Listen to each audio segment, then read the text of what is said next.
السلام علیکم ورحمۃ اللہ تعالی وبرکاتہ۔ حضرت، ایک سوال یو پی ضلع بلیا سے آیا ہے کہ نماز میں مجھے بہت زیادہ ادھر ادھر کا خیال آتا ہے، جس کی وجہ سے میں نماز بھول جاتا ہوں، اس کے لیے کیا کریں؟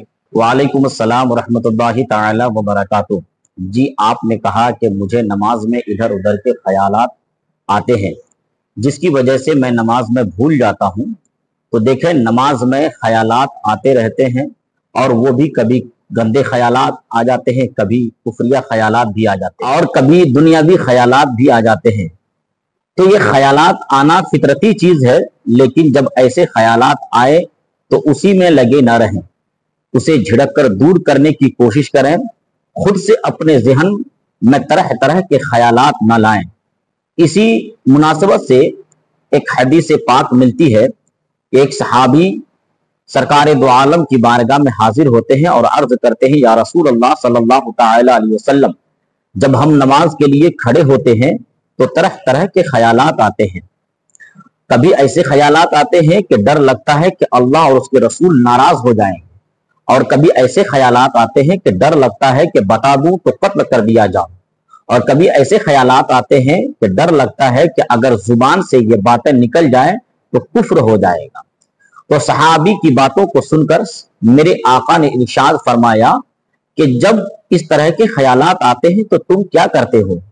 تو صحابی نے عرض کیا، یا رسول اللہ صلی اللہ تعالی علیہ وسلم، ہم ان باتوں کو جھڑک کر اپنے ذہن و دماغ سے ہٹانے کی کوشش کرتے ہیں، اور پوری توجہ اپنی نماز پر لگانے کی کوشش کرتے ہیں۔ صحابی کی باتوں کو سن کر میرے سرکار نے مسکرایا اور ارشاد فرمایا، اگر تم اس طرح کرتے ہو یقین جان لو کہ یہ نماز اللہ کو بہت محبوب ہے، اور ایسی نماز کو اللہ قبول فرما لیتا ہے۔ یعنی خیالات آنا فطرتی چیز ہے، لیکن اس میں لگے نہ رہیں، جھڑک کر ہٹا دیں پورا، اور جب نماز ادا کریں تو پورا دھیان اپنی نماز کی طرف رکھیں۔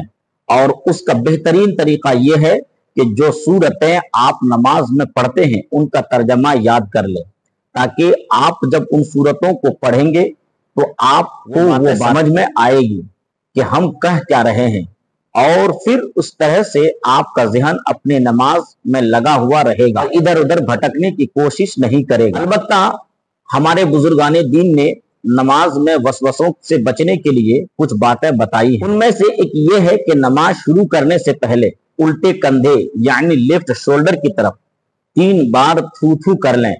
اس انداز میں تھو تھو کریں کہ اس میں آواز نہ نکلے اور نہ تھوک بھی نکلے، یعنی تھوک بھی نہ نکلے اور آواز بھی نہ نکلے، اور آپ کے قریب میں جو شخص ہو اس کو سمجھ میں بھی نہ آئے۔ اسی طرح 3 بار تھو تھو کر کے لا حول ولا قوت الا باللہ العلی العظیم یہ پڑھ لیں، اور نماز شروع کرنے کے بعد اور پھر نماز کے اندر جہاں جہاں نظر رکھنا مستحب ہے، جیسا کہ قیام میں سجدے کی جگہ پر نظر رکھنا یہ مستحب ہے، رکوع میں قدم پر یعنی پاؤں جو زمین پر رکھے ہوئے ہیں اس کا جو اوپر کا حصہ ہے اس پر نظر رکھنا مستحب ہے، اور سجدے میں ناک پر اور قاعدہ میں گود میں نظر رکھیں۔ انشاءاللہ وسوسوں میں کمی آئے گی۔ واللہ اعلم ورسولہ اعلم بالصواب۔